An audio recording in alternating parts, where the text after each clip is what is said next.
Welcome to Zone In Sports, your favorite spot for real talk, bold takes, and everything in the zone when it comes to sports. From hard-hitting analysis of the Miami Hurricanes football to the hottest stories across the sports world, we're bringing you that energy, passion, and a little bit of swagger, just like the U. So whether you're tailgating in the Coral Gables or arguing in the group chats or just vibing in your way to work, buckle up. You're in the zone with your host, D. Hamp. What in the hell did we just see tonight? What in the hell did we see tonight? Boise State came all the way down to Tampa, Florida, got off the plane, played like crap. Purity crap. Shout out to University of Southern Florida. That defense balled. That front four was on Madsen all night. This the team that got a first round bye in the college football playoffs last year? That brought back so many of that offensive line and the quarterback, and they came out and put a performance up like that?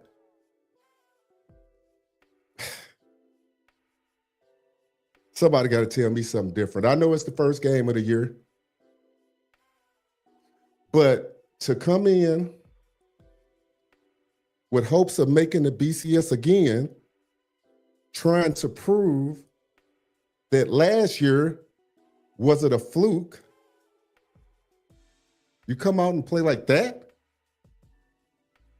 And that's not to take anything away from USF, which played a brilliant game. In the first half, they started slow.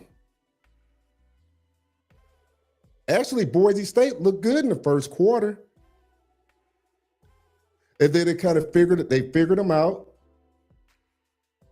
It seems like Southern Florida's speed was a little bit too much for them, and they was way more physical. I mean, don't go off the box scores. The box scores will tell you that the game was kind of competitive and close. You know, I'm looking at the box scores, total yards, Boise State 370, USF 372. That game did not feel like it was that close in total yards. Let's just be honest. I expected more out of Madsen. I mean, coming in, I think they were about a 4-point favorite, something like that. And he couldn't do crap all night. He had 254 passing yards. I mean, but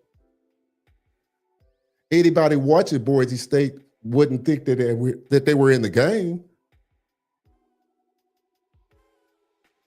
They couldn't contain the quarterback. Quarterback ran all over him. One touchdown, he got called back. He ran over like 3 or 4 people. I mean, I just can't believe they got off the plane and just played like that. All right, rushing yards. They had 116 rushing yards, Boise State. Southern Florida had 117. But this is the kicker right here. This is the kicker. Yards per play, 4.5 for Boise State. Southern Florida, University of Southern Florida, 7 yards per play. You're not going to beat anybody giving up 7 yards per play. Nobody. And that's not even to take anything from Southern Florida. I thought they played a masterful plan. Masterful. He said, man, ESPN had Boise State 9th to make this playoffs, and Miami 12th. It's 12th. Well, hey, Mike, I'm going to tell you something right now. We know it's the first official, I'll call it the first week. We know it was games last week. But, and I'm going to say this with respect to Boise fans out there if you tap it in. Last year, a lot of people didn't think they should have been in the college football playoffs. They made it. I tried to give them a little bit more respect this year. I said, well, you know what? Ashton Genty was a beast. Manta didn't play bad last year. They just didn't have the horses. But you can't go down there. And like I said, I followed Southern Florida. They a good team. They fell off a little bit last year, but they well coached and they play hard. Got a lot of speed. But that's a game on the road that you should win if you got hopes to being in the college football championship playoffs. Because I don't think, no disrespect to Southern Florida, a lot of people picking them to be in the playoffs. Maybe they should. I don't know. Somebody let me know. I mean, the way they manhandled them, they made them look like they wasn't even a Power 5, even though we know it's a Power 4 now. You know, oh, my mistake. I meant to say South Florida. I stand corrected.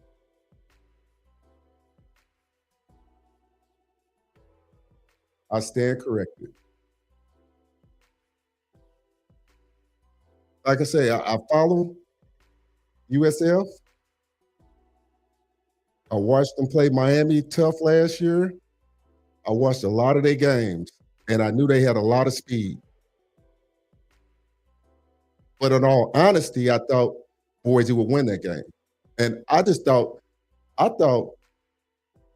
USF just played so much physical, so much faster. And you could tell that front four was on his ass. From the second half on, it looked like two totally different teams that was out there playing.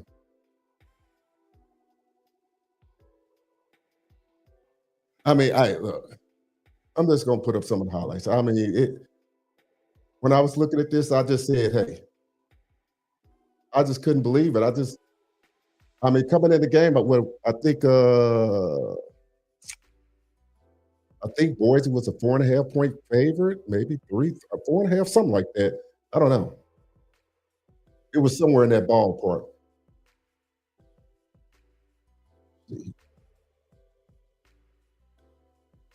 We get this cracking here.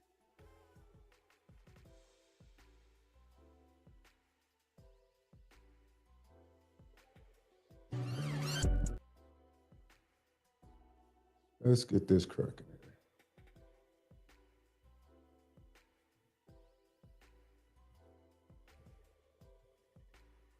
And when as we was watching this game earlier, like I said, it started off, it felt like to me as if Boise was gonna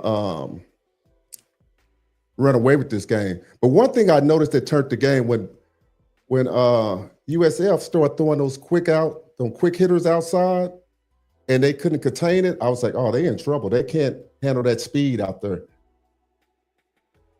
They were just one step, two step drop, slinging it to the sideline, couldn't do nothing with it. And then when he started running the ball, it was a wrap then. I mean, I don't know how big is that quarterback? I know he got to be over 230 pounds. He a big boy. And was running over people. He was looking for contact. That's the crazy part about it. He was looking for contact.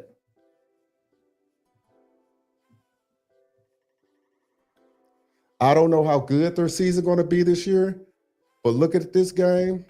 USF going to have a pretty good season. I mean, like I keep saying, I know it's week one. Sometimes it takes a while for teams to get film on you, just like take time for Boise State teams to figure them out. They won't be the same team they are in week one that they are in week 5, and USF won't be the same team they are in week 5. One can't get better. Some teams could get worse. You hope both of them get better. But looking at this first game, you know Boise got to get drastically better. I thought, like I said, South Florida played a brilliant game. And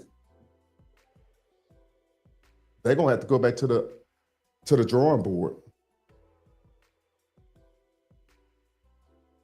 Said you expected USF to win a close game. I don't. I didn't know how to call it. To be honest, myself, it wasn't a game I wasn't going to bet on. I didn't feel confident in neither one of them. I just thought just coming in with all the hype, we know how ESPN spin hypes up teams, and they make you think that teams are better than what they are. So coming in and seeing what I saw from Boise minus Genty, of course, I thought they might have had the edge, even though I knew they were on the road. And got to admit, USF didn't. They kind of struggled going down the stretch last year. They played some good football. They was competitive. And they were injured too. I think the quarterback got injured last year and some other things happened. So what was that? UCF quarterback that got injured last year. One of them got injured last year. Not sure on that one. So many games be in my head. But in saying that, you just figured that coming in week one, you coming out the playoffs. And the reason why I'm talking about Boise State that I am is that it's just the way that they hype them up. I'm not a fan of Boise State. It makes no difference to me whether they win or not. But, when you look at ESPN spin, they'll make you think like, oh, yeah, they deserve to be there. You can count them out now. They're done. I mean, they can go 11-1 and they won't make it because it's not that USF is a bad team. The way that the media is going to spin this is that this is a game they shouldn't have lost, and they're not going to put as much credence in USF winning as they would Boise State winning, if you understand what I'm saying. They're going to discount this win, which is a slight against USF. That's the power of the media. See, if Boise would have won, it would have been a complete flip of the script. But since they lost, the media is going to spin it as if, oh, well, they're just not a bad team, and not give USF the credit that they need for winning this game. Because that was a thorough butt kicking that they gave them.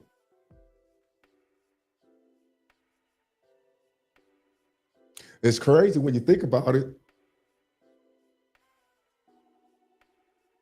I mean, it's super crazy. You said a mouthful about ESPN hyping up teams, aka Notre Dame is a prime example. Hey, you go back and watch last week's live, I had about 4 people on the panel, 2 from Notre Dame, 2 from Miami. It was a great debate. But are you dropping? Nah. I'm not going to say that. But we know that the hype about Notre Dame. And I'm going to stray a little bit off on that subject. And the biggest thing that we were talking about with that debate was, why do they hype up teams like Notre Dame? We know there's media darlings out there. We know that they have to make money off of certain teams. Colorado, Notre Dame. Oh, okay, Mike, thanks for watching that show last week. Alabama, Georgia. It's certain teams. Arch Manning this year. So we know how the media works. That's what gets under my craw about certain things that the media says. And all we try to do on this show is come in, break it down, and give you guys a different perspective. We want to cover teams like USF, We want to cover teams like Boise State and give you guys a real raw analysis. If they play like booty cheeks, they play like booty cheeks. We just go call it how it is on this show. You know, it is what it is.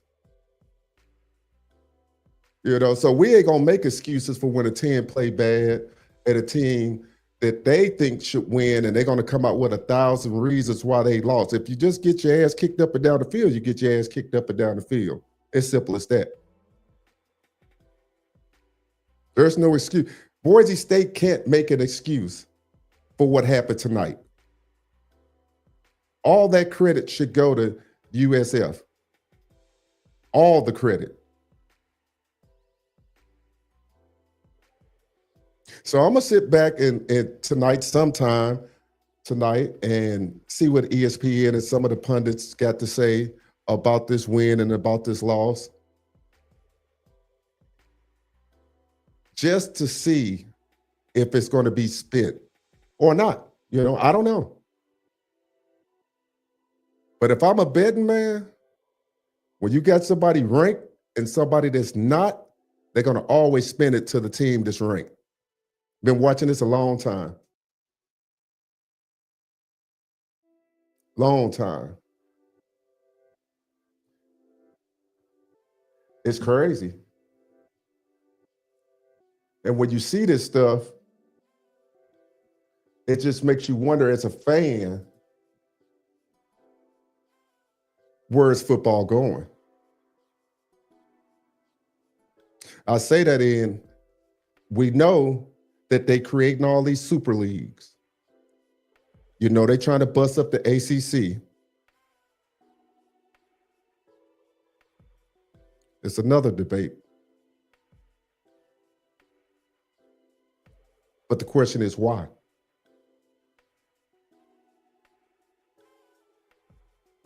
Just think about that. They want to sell everybody to think that the ACC is not making any money.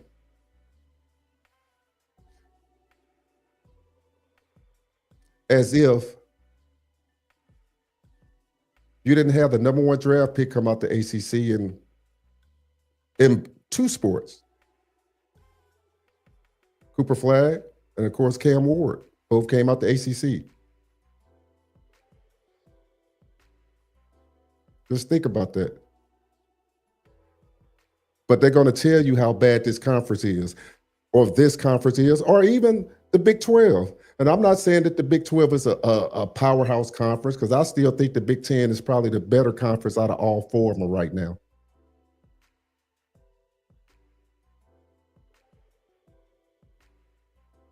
But in saying that, look at all the hate that the other conferences get. ACC, Big 12, Mountain West.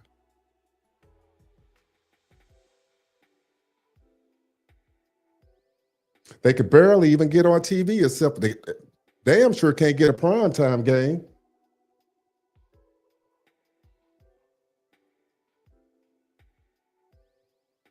You know?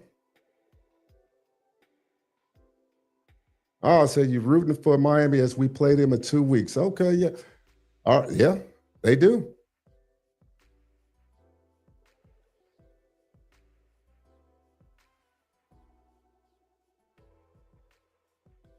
You know, the crazy part for you guys that follow this channel, if you haven't subscribed to this channel while you're sitting up here watching, but the crazy thing about this is that we watched a lot of Jeremiah Love because, you know, of course, if you guys didn't know, I'm from Missouri.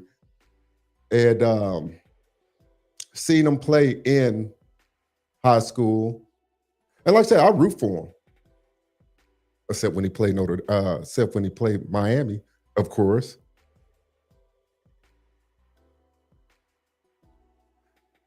They hyping him up. He's a good back. I think he's a top 5 back in America right now. I'm not going to throw any shade against him.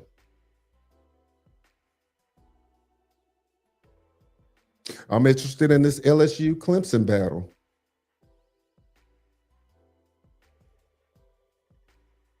The Florida State, Alabama, not so much. I'm interested to see what this Castellanos dude that's been talking all that crap. See if he's going to back it up, because he's been talking a lot of stuff. And I don't think when Alabama roll tide come down there, he ain't going to be running his mouth. Not an Alabama fan. Just put it out how they see it. When he comes down there, we're going to see, can he back up all that stuff he's been talking since he got to Florida State?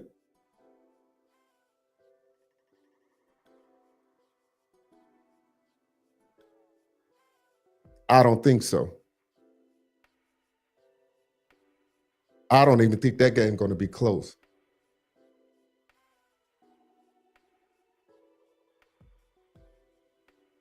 So, I mean, that's the crazy part. They said if you ain't in the SEC or a team ESPN wants, they will treat them or treat your team like the redhead stepchild. True. You're going to get all the bad TV slots. They're going to make you change the time for your games. People don't even know that. If you're going up against a heavy hitter that they deem a heavy hitter, they're going to be like, oh, no, we ain't going to broadcast that game at this time. Or hell, they'll black it out if it's on ESPN Plus and you can't even get the damn game. That's just crazy to me. You pay all this money for cable and they'll black it out so you can't even see it.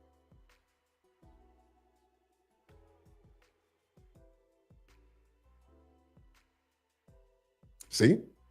Yep, Boise State versus USF was originally scheduled for Saturday. Yep, the 30th. Yep, see? But that's the Clemson game day, right? Clemson playing on that day, right? I know it's a bunch of big games on that day, but I think they got the late game that night, don't they? Not even saying ESPN wrong for that. They in the business of making money. I just think they biased. They got the big media rights deal with the SEC.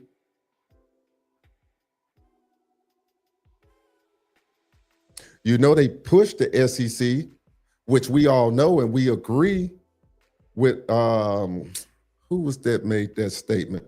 The SMU coach, Rhett Lashley, that the SEC is top heavy.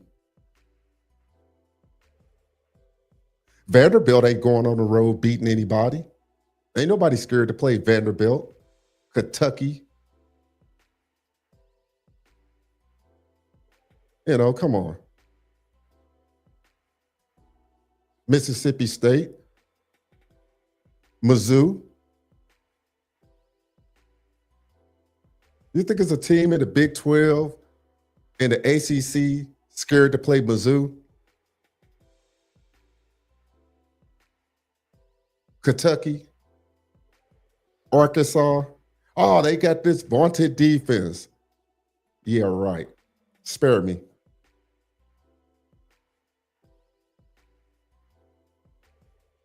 But this is the stuff that they spin and they push down our throats while we trying to root for our teams just to get a little national attention. You have to do something special, a la Cam Ward, put up crazy numbers, get the nation behind you just to get people to tune in to watch. Or I shouldn't say not to tune in to watch, for ESPN to put you on TV so other teams can watch.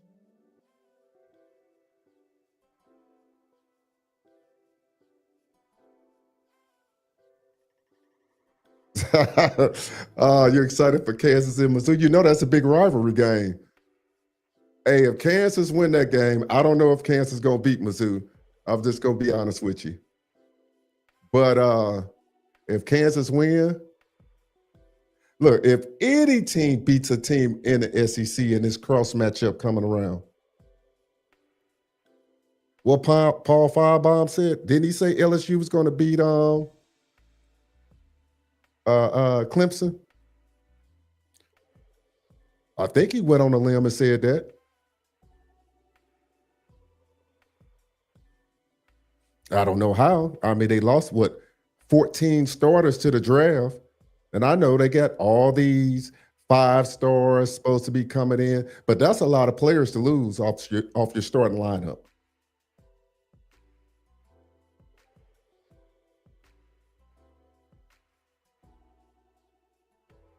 And I agree with that statement. Say Cam should have won the Heisman last year, not Hunter. However, we know why. Because of Dion. You know, I got a guy coming on. He's been trying to get on this show for the longest. And I'll just put it out there now. He's going to be on. And he thinks I'm a Shedeur hater for some reason. And I told him that I like Shedeur. I'm not a hater. I just saw flaws in his game. And I said that a lot of times I watch a lot of film, I watch a lot of videos, I read a lot, I get a lot of articles sent to me. Some I agree with, some that I don't. But in saying that, to bring you guys accurate information and not biased information, I'll try to give it to you down the middle. Now, I'll bring guys on the show that roots for their team and root for this team, and they can give you the biased opinion. I'll let everybody know that I'm a Hurricane fan, but in my role on this show, I have to be impartial, and I have to call it like I see it. But a lot of the people surrounding the Shedeur saga in camp, they don't see any flaws. And I just don't think that does him any justice to make it seem like he didn't have flaws. He had flaws in college. It wasn't always his offensive line. Did he have a bad offensive line? Yes, he did. But was there times he could have threw the ball away to help his offensive line? Yes. Was there times he could have got rid of the ball quicker? Yes. When I point that out, I'm a hater. I don't see what I said wrong. But that's the way they spin it.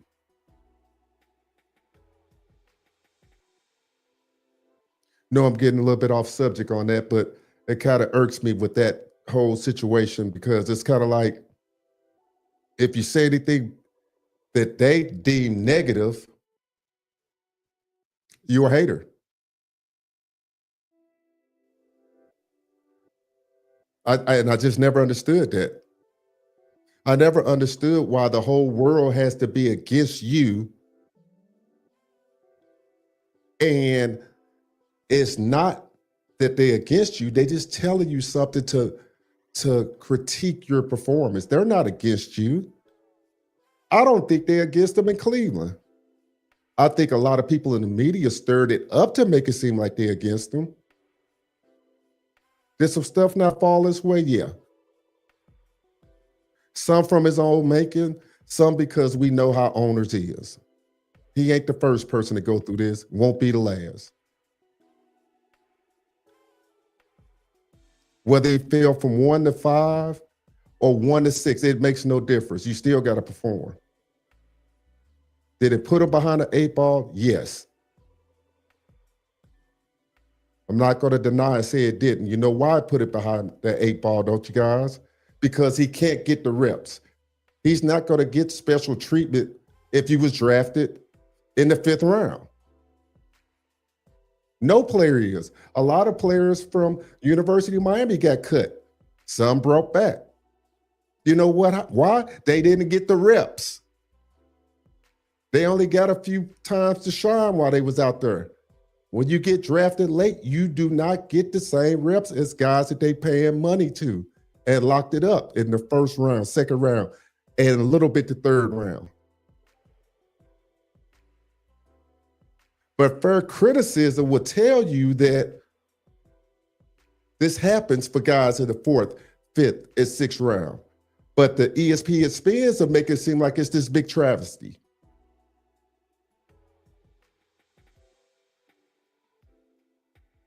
They're going to tell us that, and you guys know out here, put it in chat. Who was better last year? I just honest opinion. Who was better? Cam Ward or Shador? I'll wait.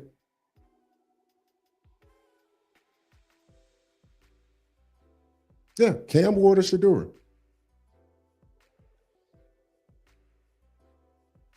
Now, when you talk to some people, they're going to tell you the only reason Cam Ward was better is because he had a better offensive line. I push back. I tell people, you had a Heisman winner that played both sides of the ball, and you was a Heisman candidate the year before. You had two Heisman players on one squad.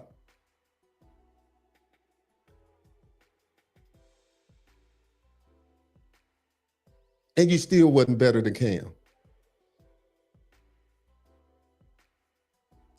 So when I went on a limb, if guys go back and check a live, I can't even remember. I think it was one I did with the NFL with the guy. And I told him back then before the draft, I think it was 2 weeks before the draft, I told him Jackson Dart would go before Cam. I mean, not before Cam, take that back, before Shador. And he called me crazy. He was like, well, why you say that? I said, well, I watched a lot of Ole Miss, man. I said, that boy, man, he got a big arm, man. I said, I know he played in the SEC. I'm not putting that on everything. I said, I just think he fits more of the NFL style offense. He's a big, physical, strong arm, runs the ball. That's nothing to take, nothing against Shador.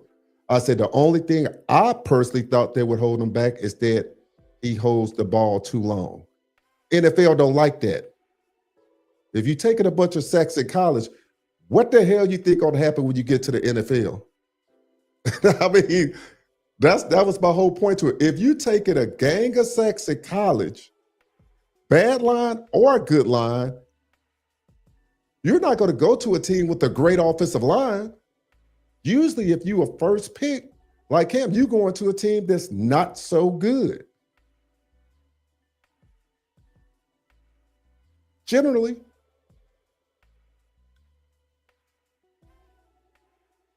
I mean, no, I'm not crazy saying this. You're just not going to a team that has a lot. So he would have been in the same situation that he was in now or last year.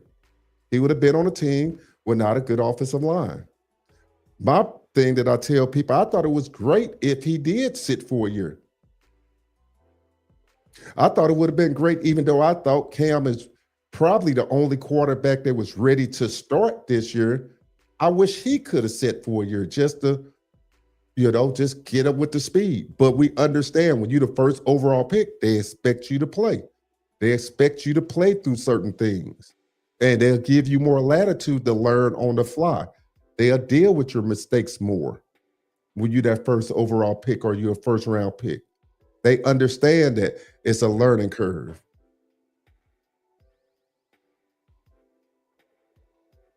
I didn't see that in Shador. A lot of people did. But you got to ask yourself, who was telling you that he was good as Cam? ESPN spin. Because there was plenty of articles out there that was saying that he wasn't a first or second round. People didn't want to read them. You know why? They was haters. I could pull the receipts up, but I'm going to say that for another live. They was considered haters. That's what we didn't get to. You criticize, you critique somebody's game, whether they're for your team or against your team, you automatically a hater. For no reason. It just amazes me. But if they'd have been honest with them, and I think Dion did a masterful job getting him to where he was at. But ultimately, when he got to the NFL, they can't control the narrative. He found that out kind of early. Like, as great as your father is, as great as an ambassador of the sport, you got to stand on your own when you get to the NFL. Now, I'm not watching the Nebraska game yet. I started watching a little bit before I went live.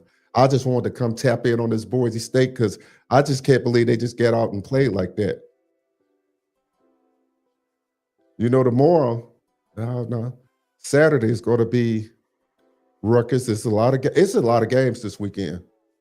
Wait a minute. Tell me, who was the game that was playing? Not the NC State game. Rutgers. They was playing Ohio. Did they lose that game or did they win that game? Somebody let me know in the chat because I was watching that game and I know a guy that played football up there and he was kind of in my DMs the last couple of days. Okay, they wound up winning that game. Okay. I was gonna put a steering wheel in his back if they lost. I was gonna get on them. It shouldn't even have been close. I mean, it was a 3-point game, or was it a tie game when I turned it off? Can you believe Stanford? Oh, yeah, there it is right there. Stanford went all the way over to Hawaii. Looked like cheeks. I was like, I mean, I think they picked last in the SEC, the ACC this year. But come on, man. You travel all the way over to Hawaii and lose. I mean,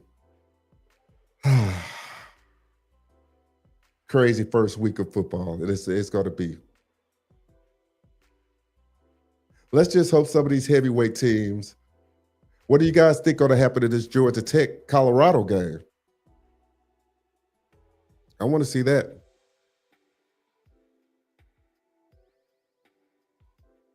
I'm hearing a lot of Colorado people saying a lot of stuff about, I think they starting that 5-star freshman, saying they got all this speed. Yeah, I like G-Tech too. So it's just going to be interesting. I ain't going to hold you guys long. I'm going to be tapping back in tomorrow after a couple of games. Got a big live coming up with Bigger Than E. I think we're going live the day of the Miami game that morning, breaking it down. I'm going to be going live after the game, win or loss. The same panel's coming back after that. So that panel's going to be lit, win or lose. Either side agreed to come back, debate the game itself. So I'm finna go lock in on some football, guys. I'm finna get this ACC popping and cover a lot of ACC games in the top 25 games. So, hey, if you guys subscribe to this channel, tap in with me, follow this journey with me, we're going to make it happen. I'm out.